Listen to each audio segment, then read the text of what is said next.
Welcome to UELMA 21 Virtual. We hope your morning has been full of good information and collaboration. This is our business meeting, and we also have our keynote speaker, Jarrett, appearing. First, we have a few business items to take care of, and to do that, we have Emily DeJong, our UELMA President. All right. Hey, everybody. This is the point where I get to end my term as your president, and I actually get to turn it over. So I hope that you're having a fantastic conference. I am proud of what we've done this year, and I know that Jim is going to do great at taking us into 2022. So I'm going to hand it over to him. Thank you, Emily. And a big shout out to everybody who's attended our conference today. Over 500 people have been registered. We certainly hope that the day has been beneficial for you and that you've had an enjoyable time thus far. So moving on with our business session. Each year, UELMA calls for nominations to recognize an outstanding teacher librarian, outstanding paraprofessional, and outstanding administrator of the year. So it's my honor to announce the winners of these esteemed awards this year.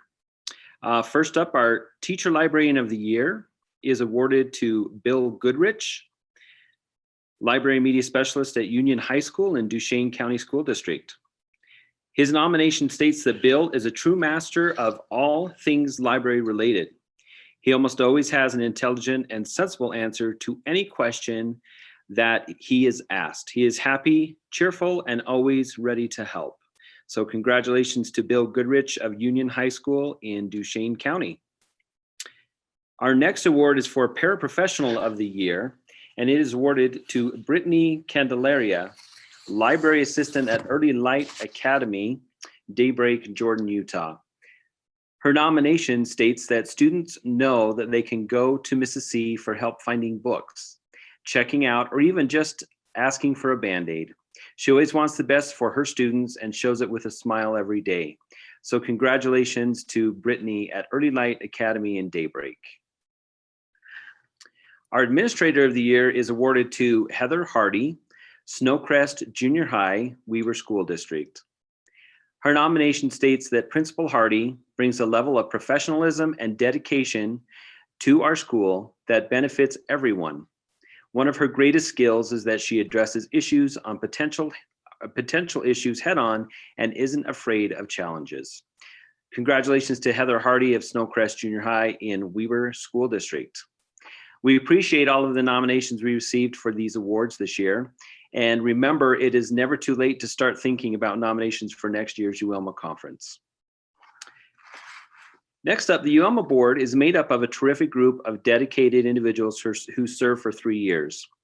This year, we are saying goodbye to 5 individuals whose service has been exemplary. Ann Writing has served as president-elect, president, and conference chairman. Mariah Gerlich and Heather Price have served as board members, and David Worth has served as our vendor liaison, and Stephanie McKay has served as our secretary. We want to thank them so much for their service and wish them on their way as they go into new adventures in their work. Replacing these amazing people are a new group of leaders joining us on the UELMA board. Our president-elect is Tricia Fenton from Granite School District. Serving as new board members are Michelle Maxwell from Uinta School District, Kimberly Ernie from Ascent Academies, and Whitney Wallace from Davis School District. Serving as our new secretary is Stephanie Jones from Alpine School District. Serving as our new vendor rep is Dave Brown from Follett. Serving as our new paraprofessional rep is Stephanie Dudley from Provo School District. And serving as our ULMS rep is Norm Emerson from Jordan School District. We really appreciate these people stepping up and being willing to participate in the UELMA board. Before we hear from our keynote speaker, I would like to share a few words with you. When I started working as a teacher librarian 14 years ago, I didn't know that UELMA existed. Upon attending my first conference in 2008, I was pleased to learn of the organization and the amazing conferences that it hosted. The more years I've worked in school libraries, the more I have realized that UELMA is incredibly important, not just as an organization that hosts terrific conferences, but one that advocates for school libraries, school library staff, including teacher librarians and our amazing paraprofessionals, and ones that advocate for our role in teaching students our library media standards, reading engagement, research, and information, and media literacy. This year has brought more than its share of controversies in regards to library materials, databases, and intellectual freedom. We've seen another attempt at banning databases such as EBSCO and others, which is now making its way through the legislature as House Bill 38. Unfortunately, the discussions surrounding this bill have been very one-sided, and little to no attempt has been made to discuss the bill with school librarians or teachers. UELMA has worked directly with ULA to challenge this bill and to attempt to put some common sense back into the discussion. Though the bill is still active in the legislature and we still have some concerns, with the help of ULA, we have seen some important changes to the bill. This is a prime example of how UELMA can engage to benefit students and school librarians and teachers. Another example is the recent controversy in Murray City School District. Much to the dismay of many in our state, the result of this controversy was the pulling of books on equity from school libraries within the district. In cooperation with and the support of both ULA, ALA, and the UELMA board, we were able to write a letter of concern and support to officials in the Murray School District. We were pleased to learn that the letter was presented at a work session of the school board. Subsequently, all books have been returned to the school libraries in the Murray City School District. I believe this is a huge win for not only the students of Murray District, but also for students across our state. We can never lose sight of one of our most important freedoms, intellectual freedom.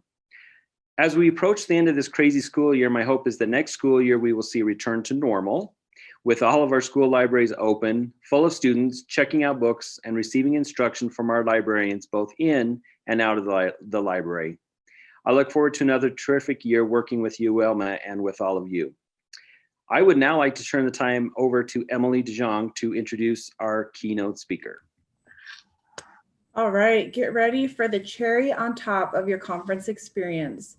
It is my pleasure to introduce Jarrett J. Krosoczka. He's the New York Times bestselling author and illustrator behind more than 40 books for young readers, including his wildly popular Lunch Lady graphic novels, select volumes of the Star Wars Jedi Academy series, and Hey Kiddo, which was a National Book Award finalist. Krosoczka creates books with humor, heart, and deep respect for his young readers, qualities that have made his titles perennial favorites on the bookshelves of homes, libraries, and bookstores. Krosoczka also produced, directed, and performed in the audiobook adaptation of his graphic memoir, has delivered 2 TED Talks, which have collectively accrued more than 2 million views online, and started a wildly popular web show on YouTube, Draw Every Day with JJK. And now, author Jarrett Krosoczka. Hello, well, thank you, Emily, for that very kind and generous introduction. And hello to everyone out there in Utah. I wish we could be together in person. I tell you, being here in Massachusetts, it is weird to say to my kid who is just doing 6th grade in the living room, I'll be right back. I have to go to Utah to give a talk. Can you just make sure your baby brother just doesn't lose it while I'm gone? But you know, as awful and challenging as these times are, I'm very grateful for the silver linings, and this certainly is one of them, one in which we can connect emotionally and intellectually through technology. You know, I'm sure a lot of you are thinking back to childhood and thinking, imagine if this had happened when we were kids. I explain to my kids that, you know, like our telephones were all connected to the wall with wires. And when we eventually did get internet, that internet was in one spot in the house, and that too was connected to the wall. And you had to, and you couldn't make phone calls if somebody else was looking up their AOL email. So I'm going to talk to you today about how I get to be what I'm doing and what I do. I'm going to show you some artwork. I have an overhead shot here. I'm going to give you a few drawing demonstrations.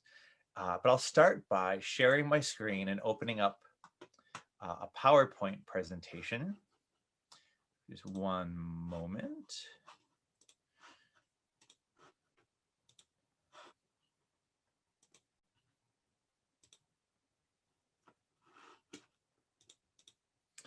And I am the author and illustrator of, well, I've written, I think, 39 books, but I have 43 or 44 books published total.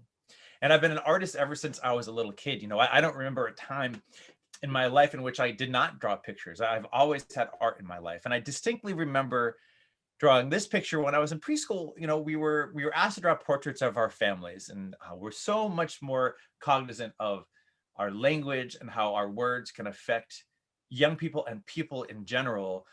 And we work so hard to use inclusive language now, but of course that wasn't always the case. Just like the phone was connected to the wall through a wire, I grew up hearing about, you know, have mom or dad sign this paper, draw a picture of you with mom and dad. And I didn't have mom or dad at home. I did have a mother and father, but they were my grandparents. And so I think that the reason why I remember drawing this picture as a kid, it's the first time that I really fully understood that my home situation was unlike the home situation of all of my peers. I was raised by my grandparents, Joseph and Shirley, and they took care of me. They stepped in when their daughter, my mother, couldn't. And they grew up in Worcester, Massachusetts. They are the children of immigrants. My grandfather's family immigrated from Poland. My grandmother's family immigrated from Sweden. They met in high school. They became high school sweethearts, but it was very controversial partnering because he was Catholic and she was Protestant. And their parents did not think that that was appropriate. Nevertheless, they got married. They had 5 kids, my mother being the girl that you see on the far left. And as much as my mother tried and as much as she loved me, you know, the shortcomings that came from being addicted to substances prevented her from being the mother that she really wanted to be. So my grandparents took me in. They gained legal custody of me when I was about this age, about just before I turned 3 years old. And, you know, they were there in their mid-50s, ready to have their 5th kid out of the door, leaving high school. And now they took me in and they're helping me navigate visiting my mother in halfway homes. And they gave me so many opportunities. You know, they read to me at night. I have such fond memories of my grandfather reading to me at bedtime. Mostly this book gave me nightmares. You know, there's these pants that are running around at night. My most favorite book is Beverly Cleary's The Mouse and the Motorcycle. And another cool thing about being here is that I can, when I'm speaking to students, like I have my childhood copy right here with me. And let me stop the share for a moment to show you as well that when you open up this book, you see that I've written my name in it. What the power of book ownership as a kid, that you get to write your name. You get to write your name in the book. So The Mouse and the Motorcycle by Beverly Cleary. This is my end all be all in books that I read as a kid. And other books, James and the Giant Peach and Bunnicula. Now, these are books that I liked. And even when my Lunch Lady graphic novels took off, I would only go back to these books. It was like, what did you read as a kid? Because of course, these were the only books that were validated as reading when I was young.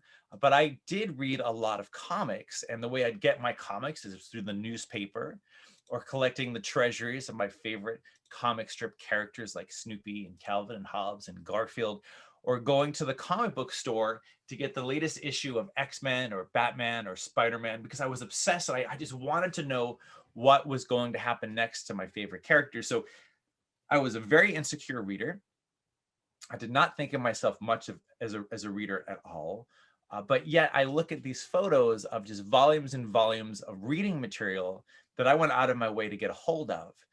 And I can't help but think about how life-changing it must be for young readers today to go into their school library and have their librarian have curated for them a whole section of the school library of comics that were written just for kids their age. It astounds me. And I tell young people all the time too that, you know, you should not judge a book by the cover. And of course, we do that when it comes to literature. I hope we're not doing it when it comes to people, but when it comes to books, we look at the design, we look at the type treatment, we look at the illustration, you know. And for me, I thought as a kid, you know, I like action, I like laugh out loud humor, I love illustrated books. So how or why my school librarian put this book in my hands in 7th grade, September of 7th grade, because I had a book report, a monthly book report for English class. And I just thought, wow, she doesn't, look at this. Like, she clearly doesn't fight crime. She wasn't born with super mutant abilities, and that farmhouse up in Canada is not a cover for a crime fighting operation. And there are no illustrations in the book. And I read the book begrudgingly, and much to my surprise, I really liked that book. And I loved the book so much that I would seek out the next book in the series that entire academic year. And, you know, when the school library only had up to Anne of Avonlea, I would go to the Worcester Public Library to get the next book in the series. And now I learned how to draw the same way artists have been learning to draw since the beginning of time, which is emulating the artwork I would see around me. So as a little kid, that meant I was drawing a lot of comics. As a middle school student, that meant I was drawing a lot of animated characters, because I thought maybe I'd grow up to work for Disney or something. And as a high school student, I was drawing all of those superheroes.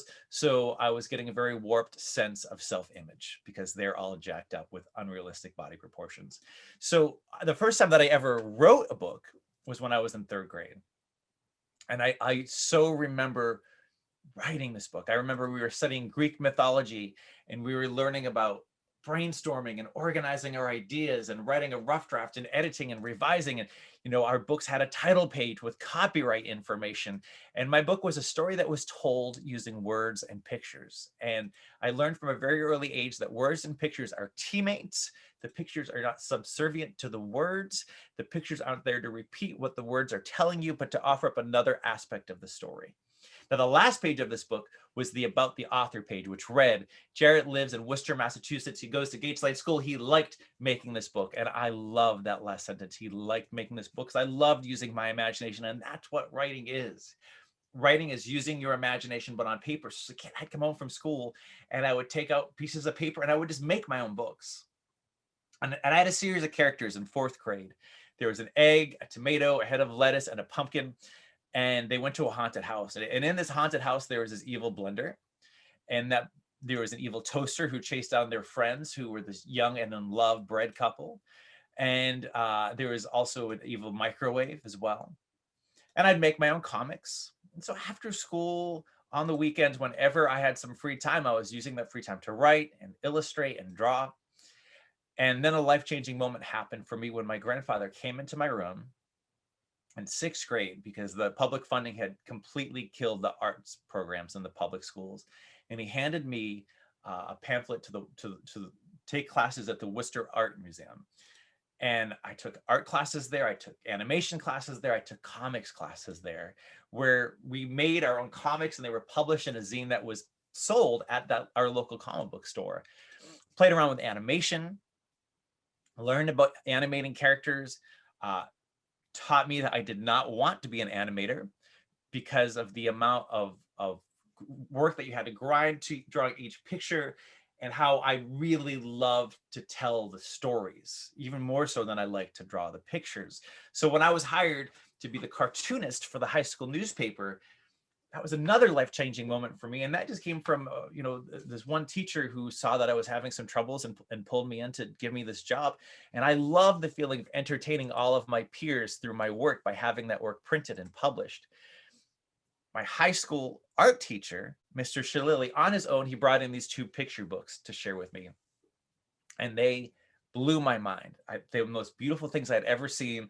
And that's when I started thinking about writing books for young people. So I graduated high school, I went to college, I went to art school, and I wanted to study illustration. But before one gets to declare their major, everybody has to take what are called foundation classes. And it's these classes where you're learning the very basics. You're learning about cold colors versus warm colors and how colors can affect mood of a picture.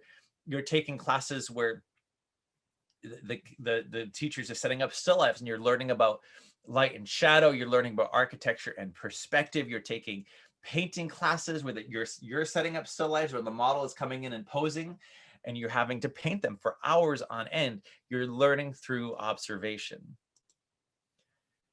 Then I kept making my own comics though in my free time, but because of all this newfound knowledge from those required courses, I began to paint those characters. And soon enough, I was painting my characters all the time. I kept writing.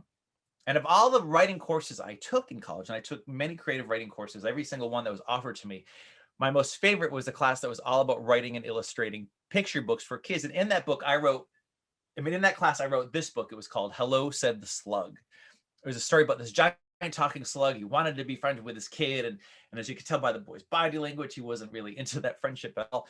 And I was proud of this book. So when the class was over, even though I was just halfway through my junior year, I began submitting it to publishers, knowing full well the book would get rejected a number of times, but hoping it would at least rack up all of those rejection letters so that by the time I graduated from college, the rejection letters would stop coming in. Because, my art teacher in high school would always tell us every artist gets at least a few years of rejection letters. Nothing happens overnight for a creative person.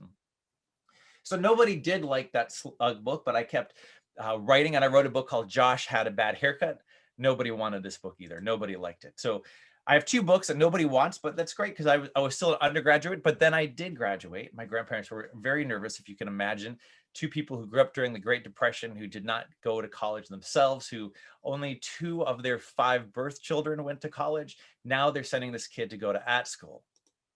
Well, I graduated and just thought to myself, well, since nobody is picking up these books that I'm writing, maybe I could at least get hired to illustrate a book that somebody else wrote. So week after week, I would make a different illustration, and I would take those illustrations, I'd put them on postcards, and I would advertise my availability to be hired to be the illustrator for a book.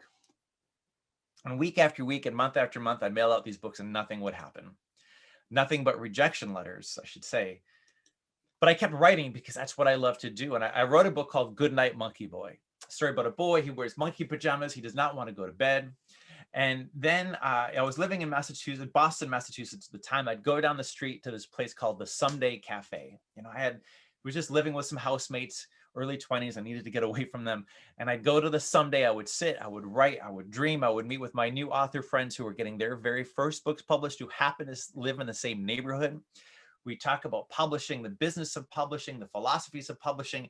And my friend Grace suggested that I instead try sending some postcards to editors instead of art directors, as all of the professors had told us in college. And so I took Grace's advice and I mailed this postcard out to a batch of editors.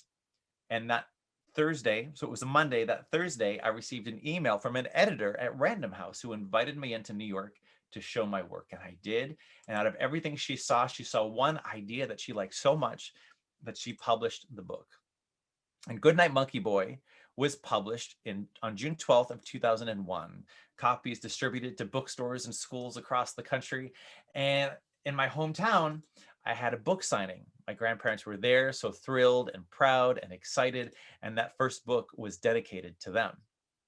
Now, one thing that really just radically shifted my perspective on what I was doing was when I received this photo in the mail.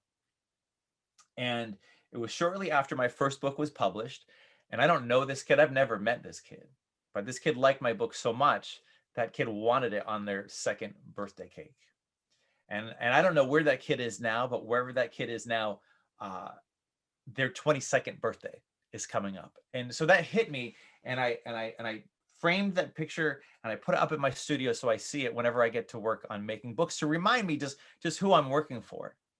That how my books, my words, my pictures have the power to inspire imagination, become a fabric of a person's childhood.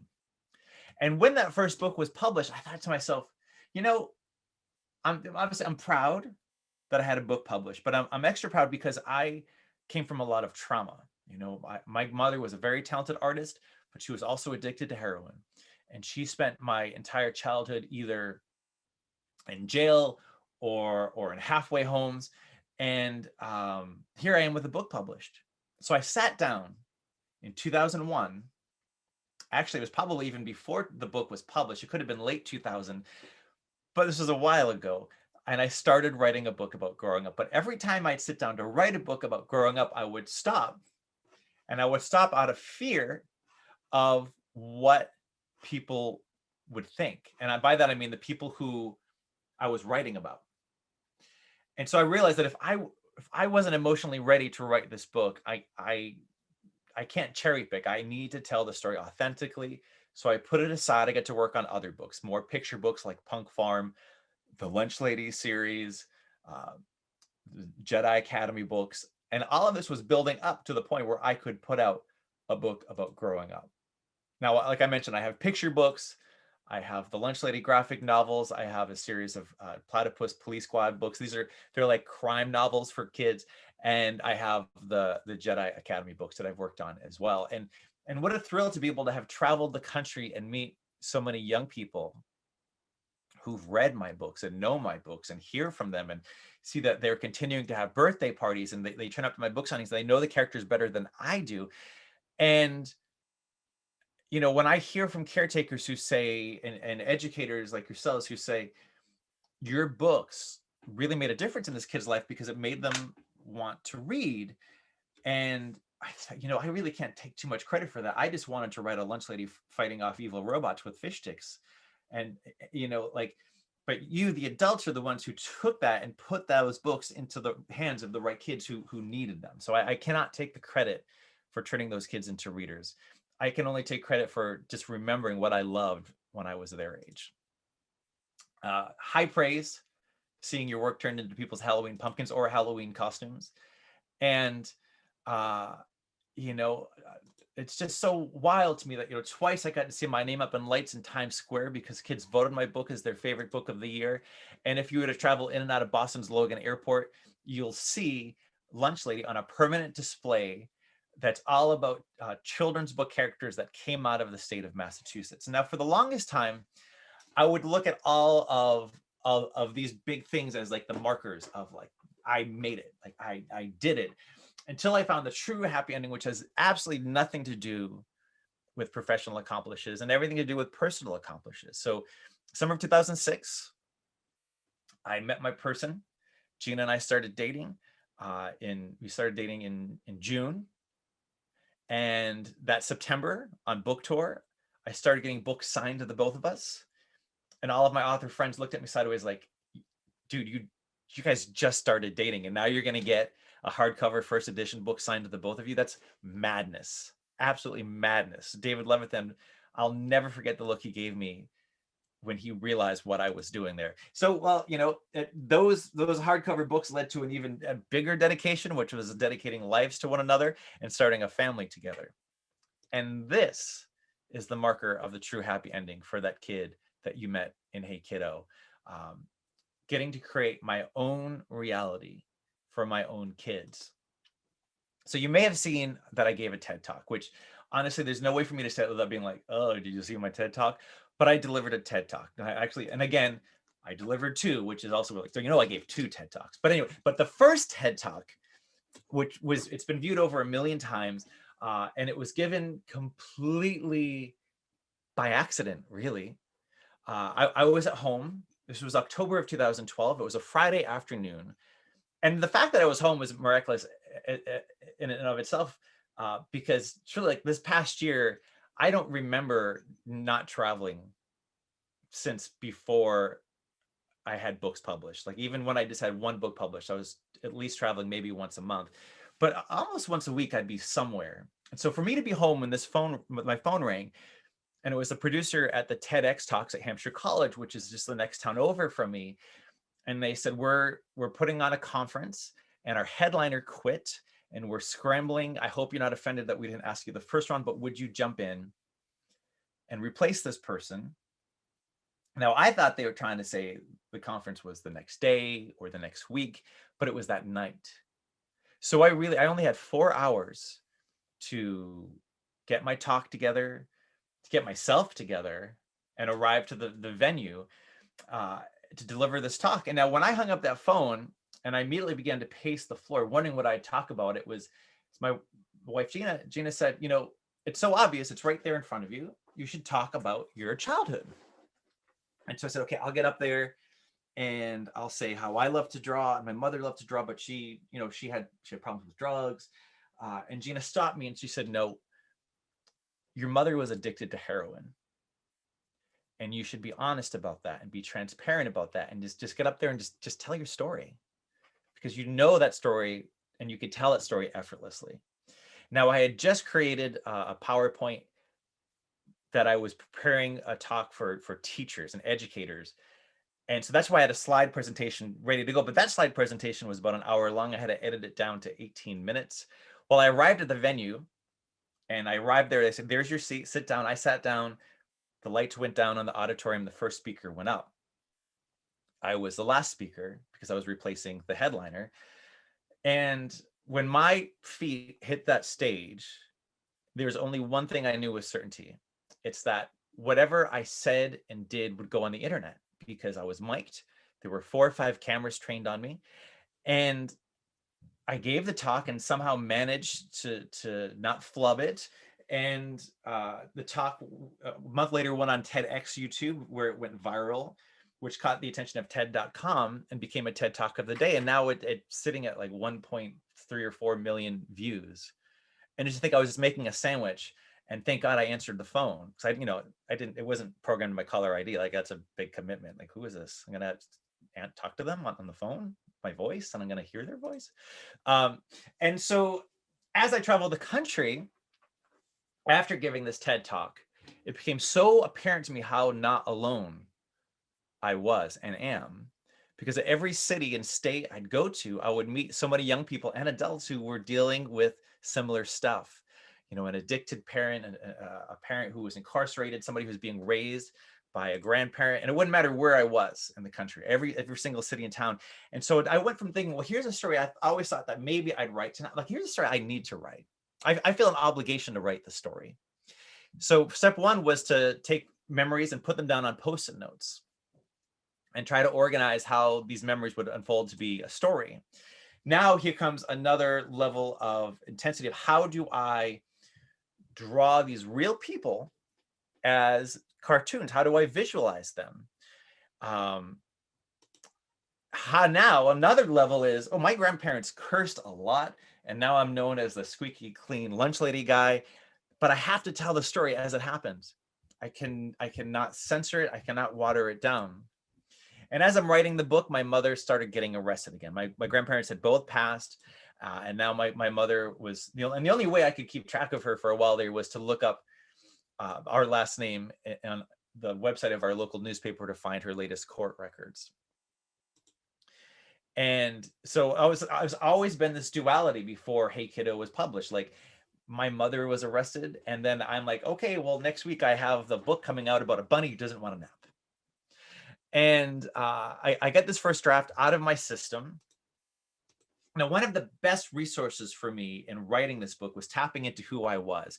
See, as the author, I'm on the side of my protagonist, whether that's a toddler and the concerns of a toddler, or a teenager and the concerns of a teenager. I really, really can't bring in my adult perspective too much, because I'm not there to preach. I'm there to communicate and entertain and inform in a way that's on their level. So going through all of these old sketchbooks from when I was a teenager helped me just remember how angry and frustrated and sad I was as a teenager. And now as the author, you have to figure out what the character's motivations are. Why is the protagonist and antagonist acting in such a way? But now these are real people, right? So how do I contend with that?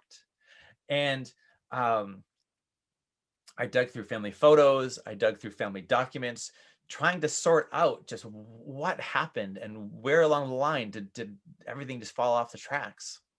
And my grandfather, I unearthed a box that he'd saved for me. I had not seen these papers since I was in 7th grade, but it's a box of papers of essays that I wrote in 7th grade, personal narratives that our English teacher had us write. And a lot of those were interviewing my grandparents about their lives, and it jogged my memory, and it actually influenced the manuscript for this book. I had to come up with a new art style, because this can't look like a lunch lady book. So I would just draw from life every day, my kids and dogs around me.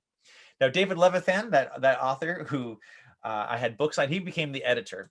And you might know David. He is one of the most brilliant young adult authors of our time, a trailblazer in writing books with LGBTQ plus themes. And he, being my friend and being a brilliant writer, could just point out when I was avoiding things. Like, think Robin Williams and Matt Damon in Good Will Hunting. So he's like, you're not writing about your mother at all. You're not writing about your mother. You need to give me about 12 different scenes with her in there. So that's what I did. I gave him a bunch of different scenes with her in that. And shortly after that, she did die of a heroin overdose. And I hated being right. I suspected she was using, again, lo and behold, I was right and she was lying. And that's just kind of what, as a son of an addict, you just kind of get used to that. Now, in her death, I could hold on to the happier memories, like how great she was at my wedding. In her death, I was confronted with the uglier realities of her life. Seeing so many broken and damaged things in her home, it really helped hammer in that this was not something she had any control over. Because as a kid, I always thought, oh, she chose drugs over me. And, macro view helps me understand that, well, if she chose drugs once, it was well before I was ever born. And once she chose that drugs once, she just didn't have a choice after that. It was not up to her. Now, this is artwork my mother made for me. These are letters and cards that she would have sent from prison to me. And at her memorial, I read aloud from some of those letters she had written. And, I was so clear when I revisited these letters, which became clear to everyone gathered for the memorial at the funeral home, that she loved the hell out of me.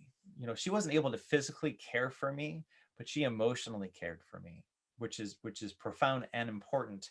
And when I was reading aloud from these letters, there is a common expression that kept popping up again and again. And that's when I realized I needed to give her oft-used phrase for me as the title of the book in tribute to her. Now, to trigger memory, I wanted to get all of my senses going. So I got this toy truck that I played with as a kid. The sense, your sense of smell is your strongest sense to bring back memories. So I got my grandfather's aftershave, my grandmother's perfume, and it just, gosh, it's like a genie in a bottle. It just brings them right back to me. Your sense of hearing, created a playlist on Spotify. You're welcome to find it if you're on Spotify. It's public. Just to inform and bring me back to where I was in the rooms of these various events. And I got to writing, and this is what my script looks like. Now, I write my graphic literature, in this case it's a memoir, as scripts, just like one would write a TV show or a movie or a stage play. You have the character's name, their dialogue, the character's name, dialogue centered, and justified left, you have the scenes, the settings, the stage direction. And then I have to show my publisher what that is going to look like in the visuals. Now, one of the most important things is to keep all of the art moving from left to right in order to keep that flow going. I also need to sort out what are the right beats for the events to break at the bottom right-hand page before we then turn the page. So I have sketches that then I place the text blocks in. I print that out. On a separate piece of paper on a light box now, I'll create the finished line work with a brush pen. I'll use whiteout. You can see that I used whiteout on some of those headstones. And you'll see there are no borders and there are no word balloons. I wanted this to feel like a memory and wanted it to feel like events are flowing into one another. So on a separate piece of paper, I created these grayscales. You'll note, if you look really closely, you'll see little X's in the corners. And what would happen is that would all get scanned in and all brought together in one cohesive piece in Photoshop. So I'd have the line work, I'd bring in the grayscales, I would line it up, and then using digital brushes that recreate the look of watercolors, I would put in the signature color of the orange. Also, I have a digital brush that recreates the look of Conti crayon. I would use that for the word balloons. Now, the city of Worcester, it's like another character in the book. It's a factory town. It's a blue collar town. I wanted it to look and feel like that place for if you've been there or not. So I drove around the city, taking photographs of places that I knew would be prominent. Now, some buildings are no longer standing, like the elementary school I attended as a child, built in the mid 1800s, torn down a year after I graduated because it was deemed unsafe. And so I worked with the librarians at the public library to find some reference photos in their archive of places around the city of Worcester. And that's typically what my workspace looked like at the time. Now, the cover, because we know people will judge a book by the cover, we have to figure out how to perfectly communicate the vibe of the story to convince people to want to read this, whether they see it face out at a library, whether they see it just scrolling images on their phones. But what we wanted to do was communicate, one, that this was unlike my other books. It was not a happy-go-lucky lunch lady book. It was a much heavier story for older readers. Now you'll notice the pineapple wallpaper throughout. That motif was used because that's the actual wallpaper from my childhood home. Being a pack rat finally paid off. When we sold the house and I found an unused roll of wallpaper, I couldn't part with it because it was so synonymous with my childhood. And whenever you see the Jarrett character draw, you see the artwork that I made at that age, photoshopped in. And the only really changes I made was to take that aged yellow paper and make it look new. And this is what all of the artwork looks like when you stack it atop one another. It's all of the sketches, all of the grayscales, all of the line work. And I was lucky enough that it became a finalist for the National Book Award, which is wild because I was very scared in the weeks and months leading up to this book's publication.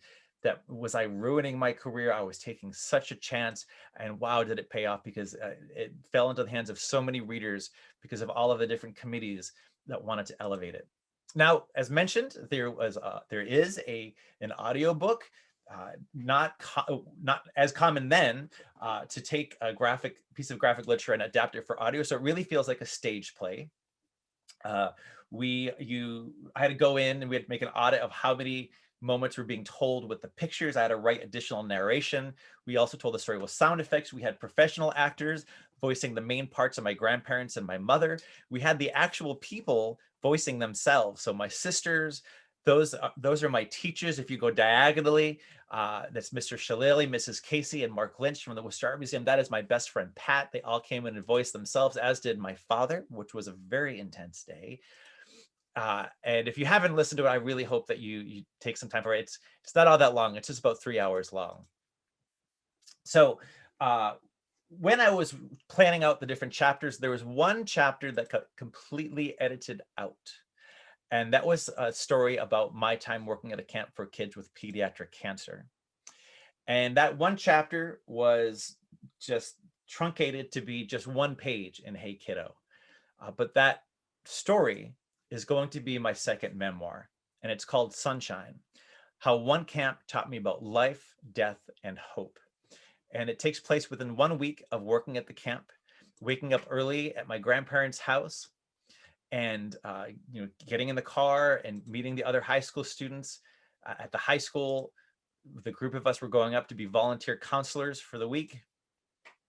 And like Hey Kiddo, it's limited color. However, I'm also introducing the color of yellow into this book as well. And so profound to revisit these events and to spend time with kids who are no longer with us, spend time with kids who are still on this earth that I'm in touch with via social media, and especially to remember Eric, who passed just before his 6th birthday in 1996. This kid changed my life. And this book was slated for May. It got pushed to September, but I just needed more time for the book. We are living through trauma this past year with everything happening. And how does one write about trauma when you're living through new trauma? And I have 3 children. And we also had the death of a puppy that we brought home in between time. And if you follow me on social media, you've probably seen that beautiful French bulldog that we brought home in the fall. That happened right after we brought home a pug puppy who died after 4 days. And it was just all so much to deal with. And I had to take a step back to say, publication schedules can be changed, and that's okay. It is okay for publications to change, because rushing the book and trying to push through is going to do such a disservice to the book, and it's going to do such a disservice to me and my family. So we'll have to wait a little bit longer, but I promise you it'll be worth it. Let me now show you. I'm going to pull up my overhead shot, and if we're way over time, I'm sure someone will come up and flag me and say, "Hey, let's move it along, Jarrett." Okay, so this is my overhead shot, and I'd like to show you some of the sketches and artwork for my books. This is artwork from Hey Kiddo, and the artwork is fairly big. So let me pull up my overhead camera. And to give you perspective on just how big this artwork is, I tend to work at twice the size that the book will be published. So let's see, let me pull up Let me pull up this page in the book. I had a Post-it note, but it's since it fell out. So final line work, final page in the book. And this is the grayscaling that I mentioned. So the X that you see right here, they would get lined up, placed, lined up so that it would appear as though that was one cohesive piece of art. And if there are any Lunch Lady fans out there, I'll show you some sketches from the very, very first book.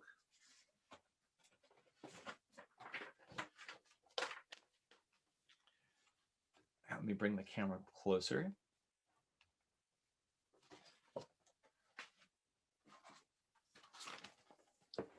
And I sketch at a 100%. I like to make the sketches at the size the book will eventually get printed.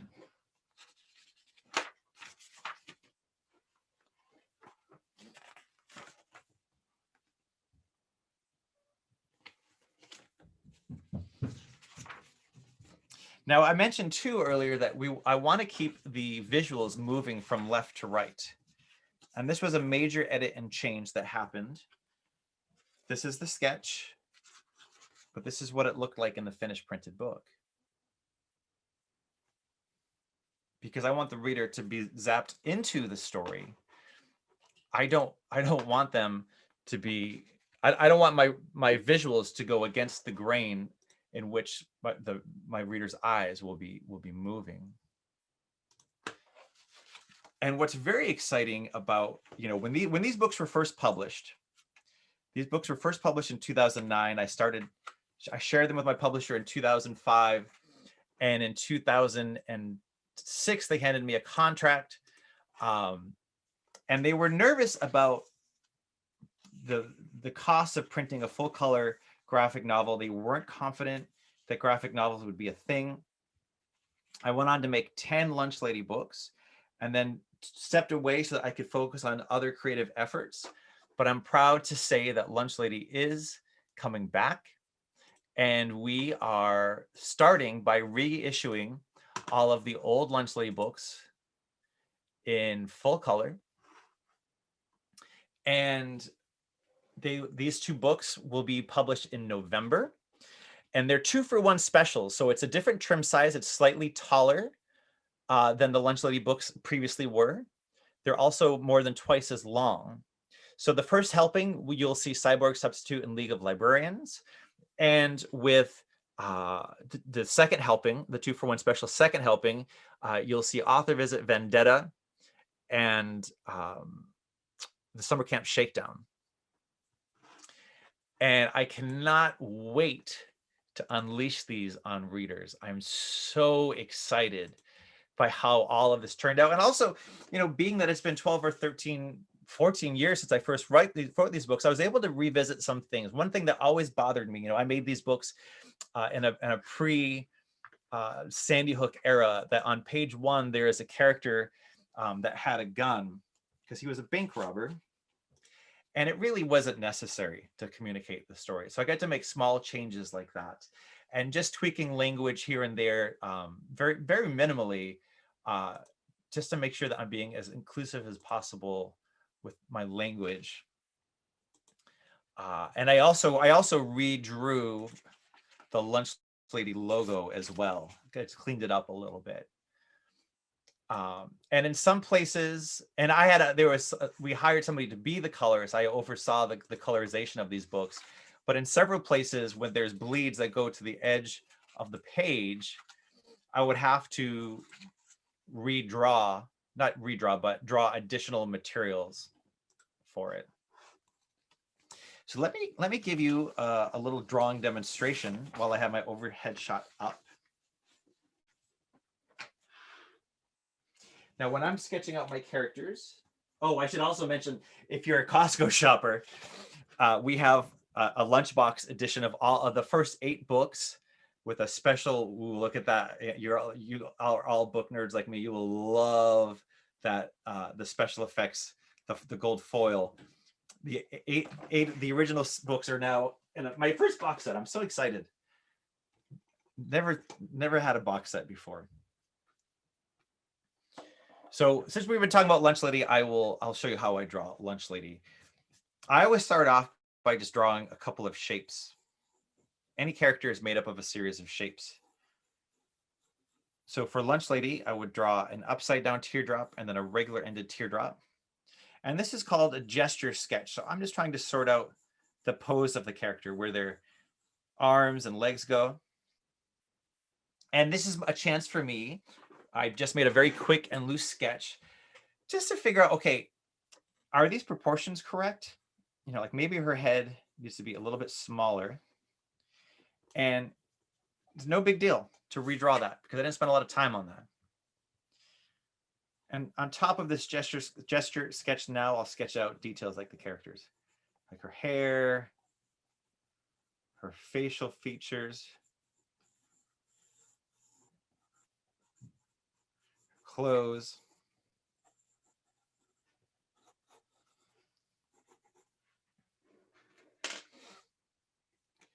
And then I will take out my ink and draw the finished line work. And let me bring my overhead shot even closer. And I like to draw with a brush because you get a very dynamic line when you draw with a brush. Apply a lot of pressure, that line will be thick. Apply just the slightest bit of pressure, that line will be thin. And with just the flick of your wrist, that line will fluctuate. So you get a very rich and dynamic line.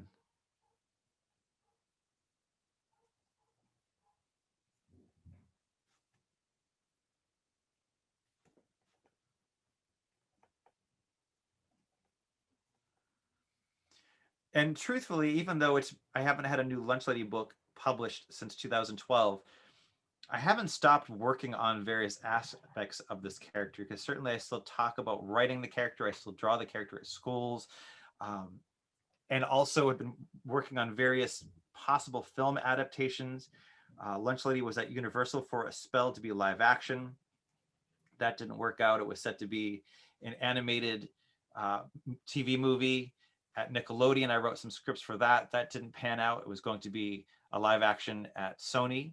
That didn't pan out as well. But we've been talking to another studio about bringing Lunch Lady and all of her adventures to a screen of some sort, because what is entertainment, visual entertainment has changed significantly over the past several years, accelerated by the pandemic for sure. Now, the irony of me being a boy from the 90s and Gen Z now talking about middle parts versus side parts, you know, I needed to, when creating a cartoon character of myself, hone in on one visualization, just like Lunch Lady has her big perm, and that's how you inform what a character looks like for the audience. And even though one's hair changes over the years, because this is how I represented myself for the majority of my time in high school, it would be very confusing to the reader if every other page this character had a different haircut. So I honed in on what my wife rolls her eyes and says, the butt cut, because in these pandemic times where we're not going into hair salons here, my hair just naturally grows back into that butt cut, much to the chagrin of everybody in my family. And takes a lot of product to just have it go, because otherwise, if I just do this, it just like it'll automatically want to go there. So I have to no, it's no longer the 90s. I'm Gen X. If you've lived through the trend once, that when it comes back, that trend is no longer for you. That's how I live my life. But so I think that I did pretty good for time. Are we doing okay for time? You did great. And so I just wanted to give you a little update. We know that there's a limit on the Zoom room to only 100 people, and we don't want to limit anyone from being able to ask you questions. So we're wondering if you're okay to just stay on and do the Q&A right now in this room. Will that work okay? Let's do that too. Yeah, because then you can have the people put in, you can allow them to speak, and if they want to turn on the camera, you can do whatever, for sure. Let's do that. Okay. It's so much easier.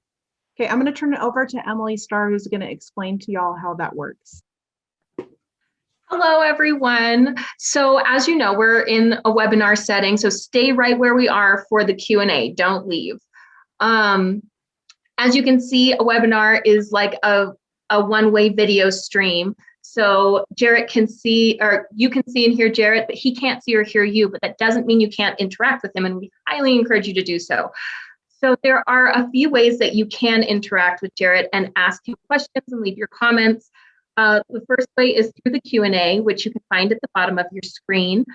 You're welcome to type in your questions or comments there, or if you'd rather speak your question, if you're more comfortable with that, you'll see a little yellow hand at the bottom of your screen, and that's your raise your hand feature. So if you click on that, it will digitally raise your hand, and we will be able to see you pop up in the order that you raise your hand.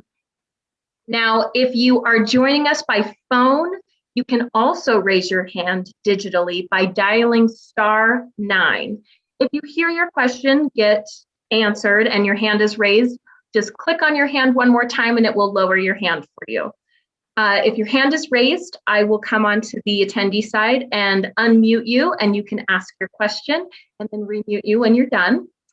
And we will be polling from the Q&A and the raised hands equally. So if you have typed a question into the Q&A, don't also raise your hand, and vice versa, so things don't get mixed up. And with that, if Emily and Jim want to come on, we can start this Q&A. Once someone does raise their hand, if Emily or Jim, I'm not quite sure who's running the Q&A. I believe it's Emily, since you've got your camera on. If you open your panelist participants tab, you can see that my hand is raised. Yes. And the same thing will happen on the attendee side once they raise their hands. So you just shout out the name that you'd like me to unmute, and I'll do it for you. Perfect.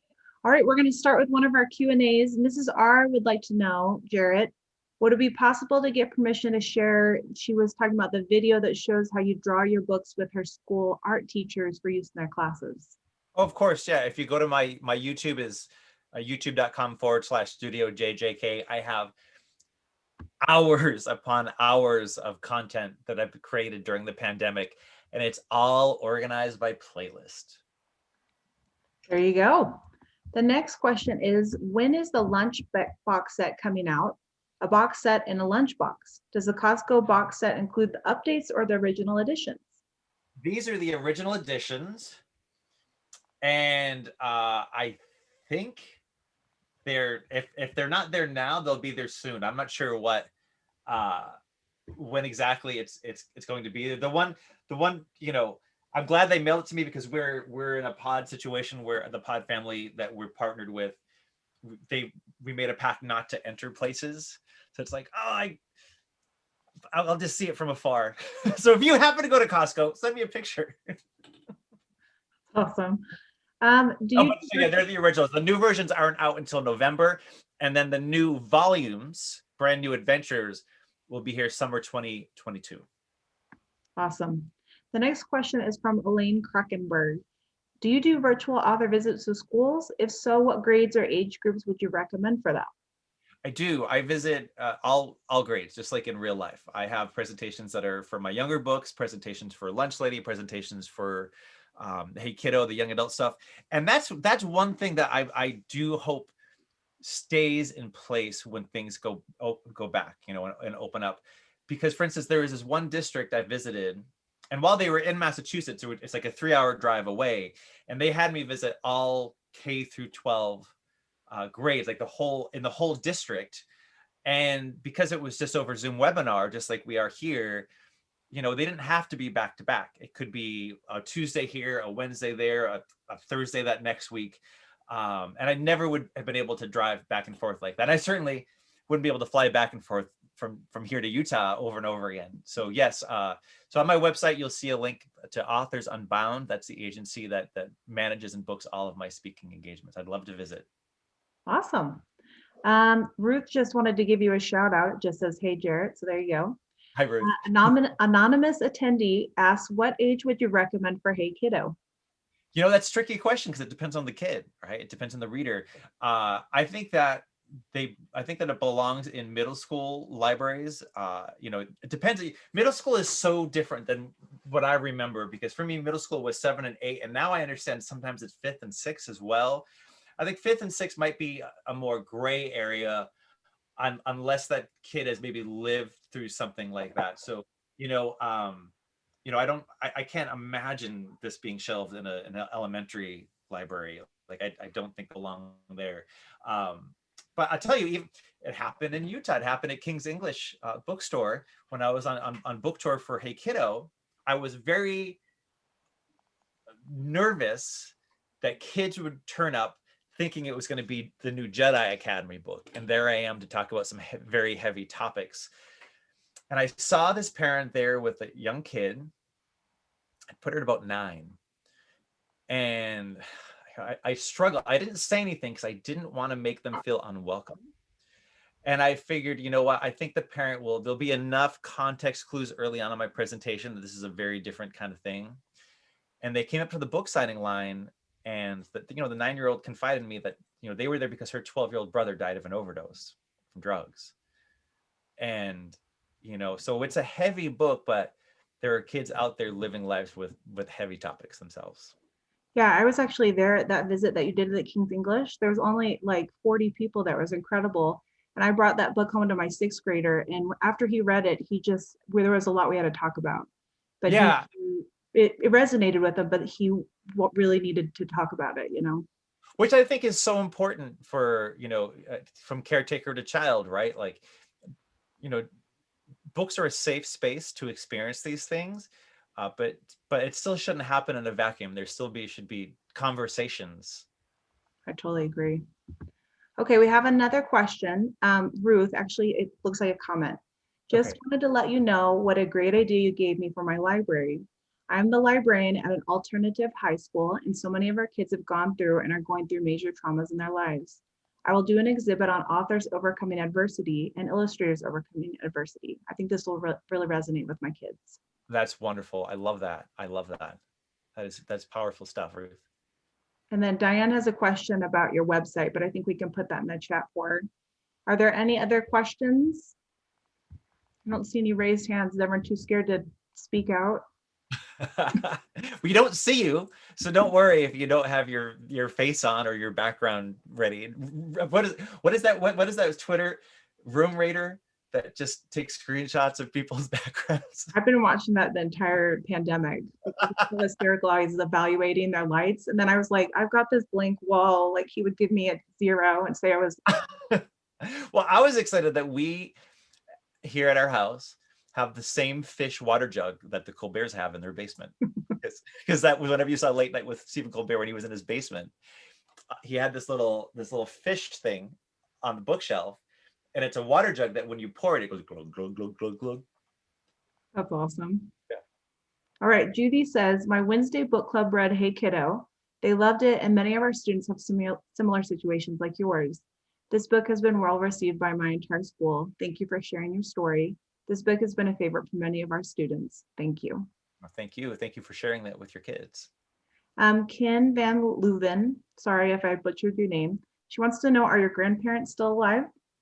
No, they are, let's see if I could do the math here where we were. They have been gone for 13 and 11 years now. 13 and 11 or 13 and 10. Man, life really blurs when you're getting old during a pandemic. What is time anyways? I have no idea. I still can't believe it's Marchuary again. I know. It's like on my Facebook feed, like 1 year starting to come up, and I'm starting to like have flashbacks. I'm gonna have to like work through this, but. Yes. So Emily McCoy wants to know, I wanted to write my own book about my close relationship with my grandma, but I don't even know where to start. What do you suggest? I find it so helpful to have a macro view of a story. So my way of taking a macro view to writing Hey Kiddo was writing memories down on Post-it notes and then putting those post-it notes on a bulletin board, because then you could really move them around and see what should go where. Okay, awesome.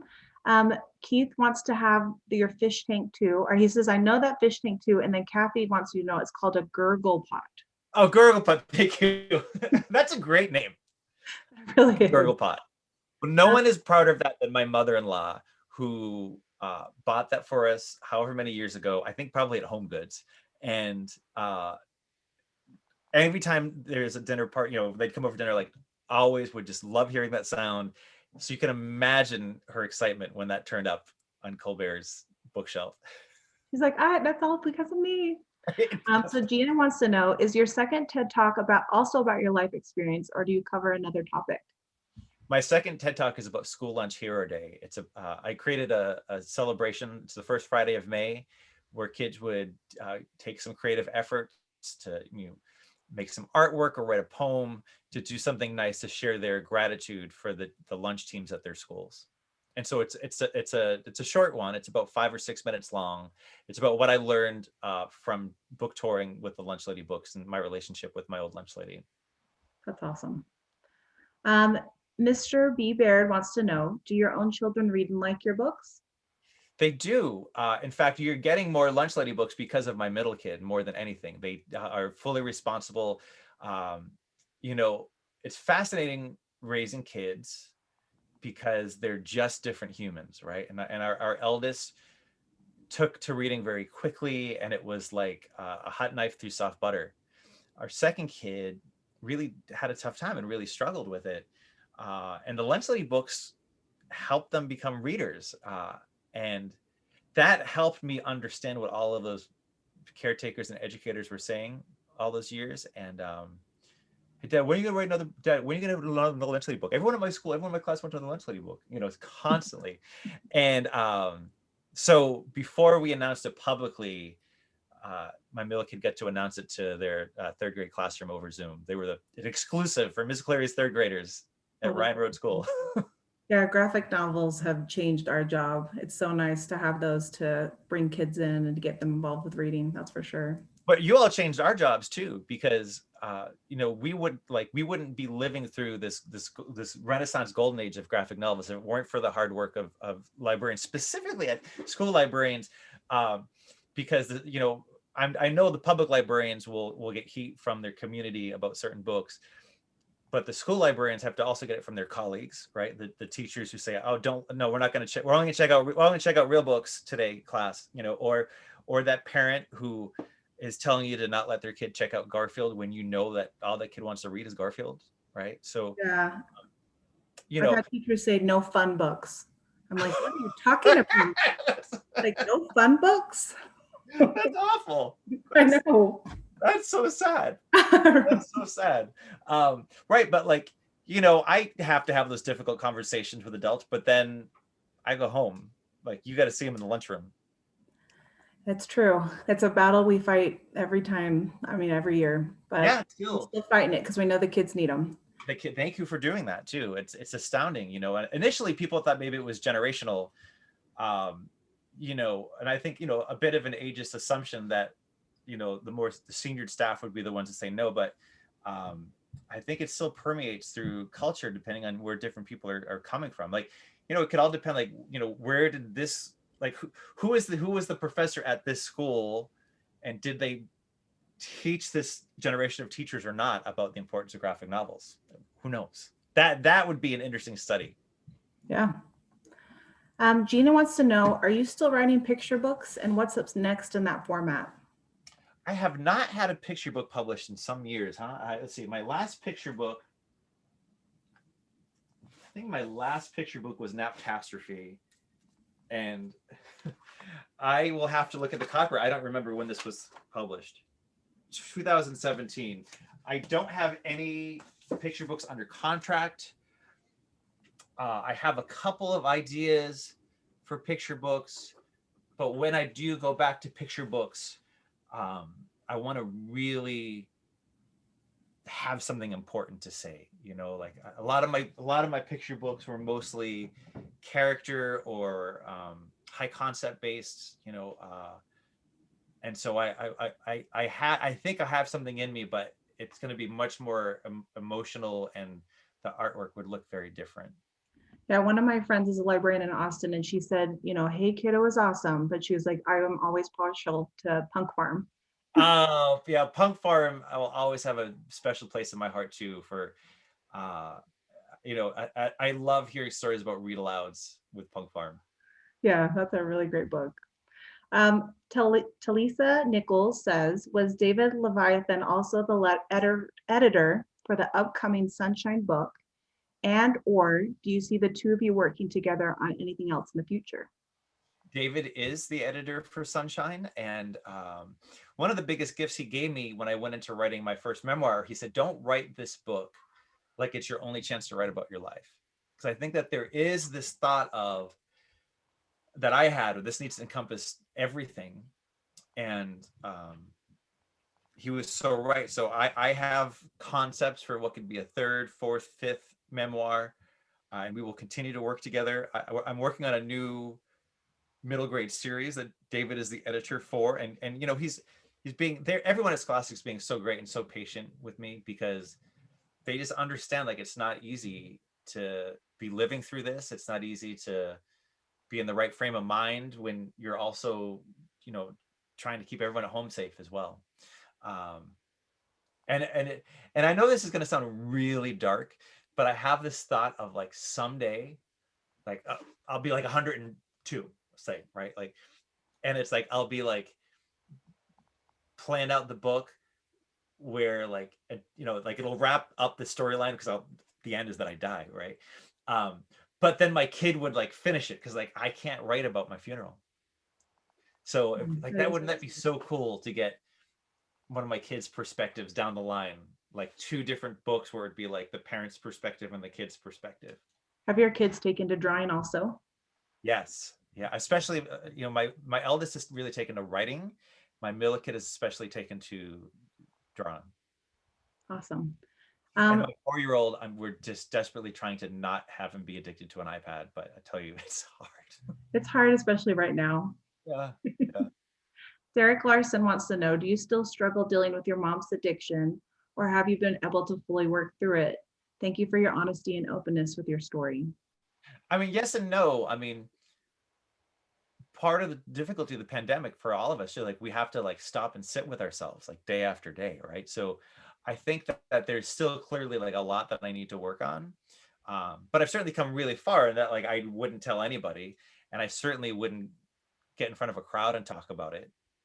You know, so I'm able to do that with ease, which is growth for sure. Thank you.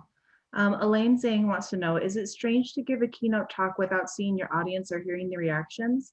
You're making us laugh, but you don't hear us laugh. So is that strange? Just know that there are a bunch of us in one room who are laughing out loud. Yes and no. I have here, you know what I'm going to do? I'm going to switch. You're going to laugh. Okay. If you're laughing before, you'll laugh now. So I use an app in which I plug in my Apple devices to become the cameras, right? That's why the background is all blurry and stuff. So I'm going to switch to my overhead. All right, I'm going to switch. So now you see me. There's a ring light. I keep a set of googly eyes. So I've been making eye contact with these googly eyes the entire time. And so that's how I know where to engage and make eye contact, by looking at those googly eyes. I do miss, I mean, I'm a performer too, so I miss performing. I miss like hearing people laugh. I love knowing that you're laughing. Like, that makes me so happy. Like, I'll be able to fall asleep very easily tonight knowing I made you all happy and laugh. And I also miss being in an audience, right? I miss laughing at something and making eye contact with a friend. And for Valentine's Day, Gina bought me tickets to see one of the Mike Birbiglia virtual comedy shows. And wow, did that feel so good to laugh with others? Because everyone puts their cameras on, but they make you turn your volume down low so you can hear everybody laughing. Oh. Yeah, it was really neat. But no, thank you for that. No, I miss the energy of a live presentation. The flip side is, to be able to still connect with you in such a way that I just was like, oh, this is coming up in half an hour. I need to shave and comb my hair and walk downstairs, right? Like that's a little bit easier. So it's give and take, right? Yeah, I've got But the right now and it's awesome. before you move on, Anne wanted to include as well that she feels like this is so much more intimate than seeing you on stage. And thank you for sharing your googly eyes. That's I'm sure you're still doing a lot of virtual connections. That helps you remember where to look. And that's something, because I did some production work on it. There's a kid show called Creative Galaxy on Amazon Prime TV stuff. And so I was a consultant on it, and I did some live presentations. They kept googly eyes so the kids would know where to look. But there is something to be said about the fact that you're coming into my space, right? So I can say, oh, right, like here's one of my favorite books from when I was a kid. I can say, oh, and then here's a picture of my grandfather that I keep nearby, and he's laughing at a comedy show. What else can I show you? Or like the box set, or I can just take, like, here's the French edition of Goodnight Monkey Boy. And if I was drawing on stage, and that's something too that I really love is, I was giving presentations to audiences up to like 1,000 students, and that energy is wild and so much fun. But then when it comes time for me to draw, like I'm on a little sketch pad. I'm on a sketch pad. It's big for me, but tiny for them. And here it's like if you were here with me, you would be awkwardly close to me looking at my sketch pad when I'm drawing, right? Like that would be a little uncomfortable. But because of the technology, like I'm bringing you right there. And this is probably the most my mother-in-law Joyce has ever come up in a keynote talk before. But Joyce also takes art lessons, and she actually loves them more over Zoom because she can be so close to the teacher. And I've been teaching classes over Zoom. I have a comics classes that I teach over Zoom, and I've loved connecting with kids across the country via those private classes, and they can be so much closer to my sketchpad. Yeah, I felt like with Zoom, teaching over Zoom, it's like you can't have a kid hiding in the back anymore. Yeah. You can see them all, and they're all there equally, so it's been kind of neat. That's so Angela Bullock said, "You were extremely brave to pull off a TED Talk on the spur of the moment. Bravo. Though I have not read your work yet, ordered some during your keynote, I imagine your characters face many moments of bravery that resonate with readers. I also imagine that illustrations create deeper visual connections to the story and message.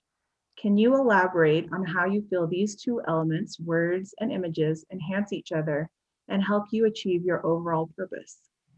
Well, you get to be in the room with the visuals, with the visuals, like you're in that kitchen table, at that kitchen table when these events are happening. And for me, emotionally, I had a period of mourning when I finished Hey Kiddo, because I spent all this time looking at my grandparents. I spent all this time drawing them. And with the audiobook, especially if you're listening to the audiobook on headphones, it's like you're really immersed in the story. Like it's because you hear characters walking, and there's music and there are sound effects. I'm so proud of the audiobook. And we're making an audiobook for Sunshine. And we're actually also, I'm also working on as a producer on adapting the first 4 Lunch Lady books, the ones that are being reissued as audio as well. So with the audiobooks, where you're taking a graphic novel, do you feel like, because they're not seeing the images, so do you feel like that takes away from it or makes it a different experience or anything? No, it's a different experience. I mean, and I think that, you could enjoy them at the same time as well, right? The thing with Hey Kiddo, the audiobook came out a year after the print book because it was a new endeavor. But, with Sunshine publishing, the audiobook publishing simultaneously as the print book, you could experience them both at the same time or separately. But it's just a very different emotional experience. And in some cases, even more so, because there's something emotional about seeing the expression on a character's face. There's something really emotional about hearing a character's voice break during an emotional moment. True. Shanna wants to know, have the events of the past year, COVID, BLM, changed your focus of your art and writing? If so, how? You know, in regards to COVID,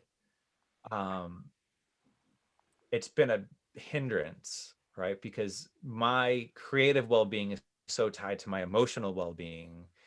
And, you know, the majority of the past year I've been emotionally unwell because of everything. You know, my wife is chronically ill.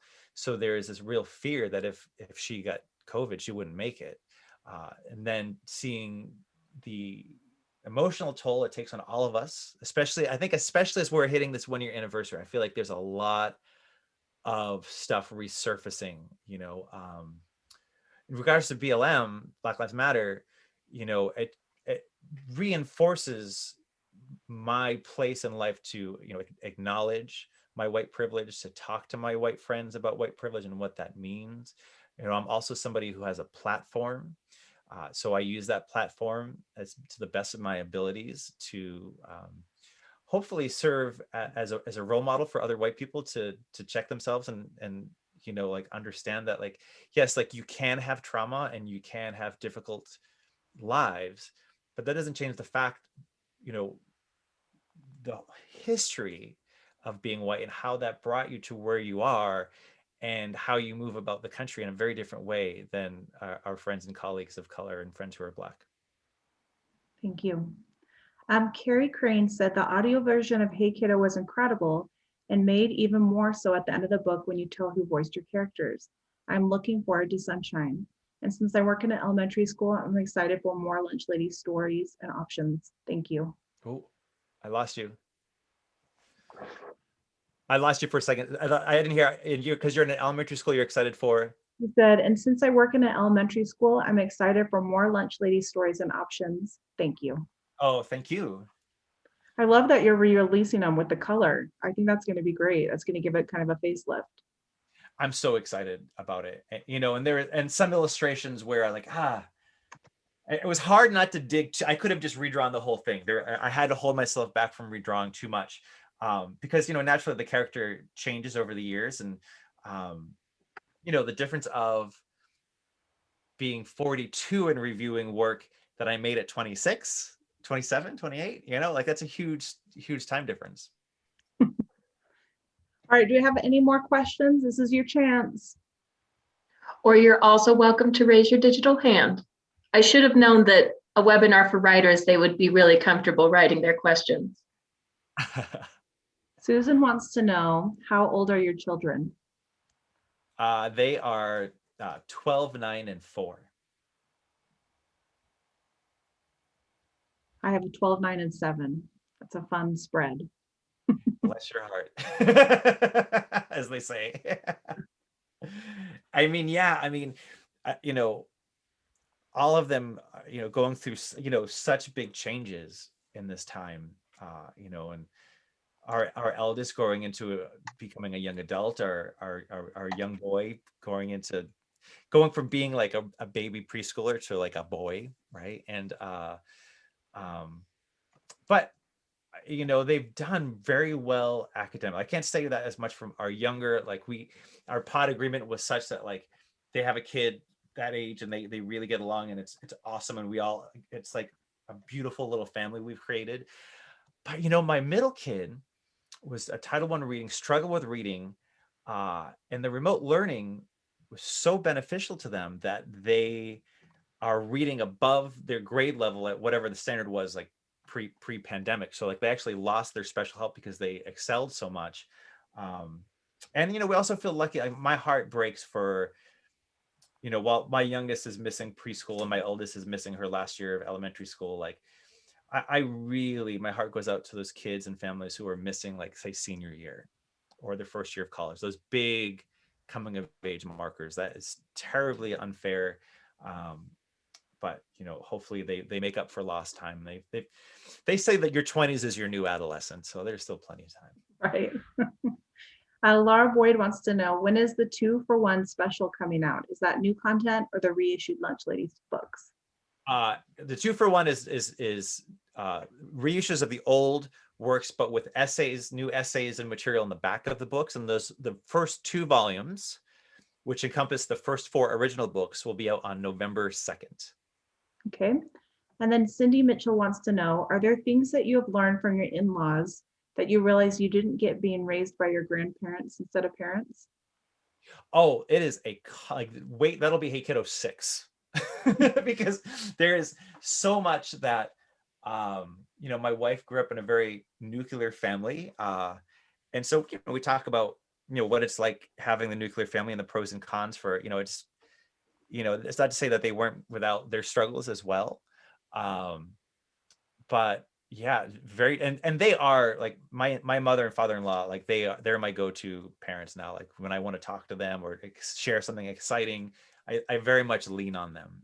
And like I text my father-in-law almost every day, like sending jokes and memes. Like I'm very lucky, very, very lucky to have found them. You are. I can tell you I don't have that same relationship with my in-laws, but that's okay. We actually have a brave soul who has raised his hand, so I don't have to say it. Derek, go for it. You should be able to unmute yourself now, Derek. Okay, perfect. So my question is, you always want to talk to musicians and say, who do you listen to, or authors, and who do you read? So that's my question for you. As an author, as a writer, who are the people that you love to read and that help to inspire you to find that little bit of literary magic? Well, David Levithan not only is my friend, but he's always been one of my most favorite writers as well. And I will say, in the early 2000s, when I had graduated from college and I was, getting my picture book career up and running, 2 of the artists who kept comics alive for me were Jeffrey Brown and Craig Thompson. And Craig Thompson wrote Blankets. If you're not familiar with Blankets, it's a groundbreaking graphic novel that, perhaps it was a little bit before its time in that it broke big before graphic novels were huge within schools and bookstores. It was huge in the graphic novel world. It's about coming of age in the 90s. And Jeffrey Brown, who probably from the first run of the Jedi Academy books, wrote these incredibly honest and difficult stories about just being in your 20s and falling in and out of love. So we have time for one more question. Offhandedly, you mentioned about you're going to do a middle grade series. Is that a chapter book? Can you tell us a little more about that? I don't know how much I can tell you. It'll be a story with words and pictures. It'll be middle grade, maybe a little bit older than Lunch Lady, maybe a little bit longer. I probably told you too much. It's it's too top secret. It's too top secret. Yeah. Maybe the end of 22, but it might have to get kicked to the beginning of 23 at this point. We'll see. Okay. All right. Well, we'll wait for Sunshine and then the Lunch Ladies, and it'll keep us going. Yeah, 2022 is lining up to be a pretty wild year for me. That's awesome. Well, I think we are going to wrap it up. We really appreciate you. This really has been such a wonderful ending to our conference. And I just thank you for being here. Well, thank you all for having me. I appreciate all of your kind words. And thank you so much for all that you're doing in regular times, but especially in these COVID times. All right. That's it. That's a wrap, UELMA. Have a great day. Bye. Bye, everyone. Thank you so much.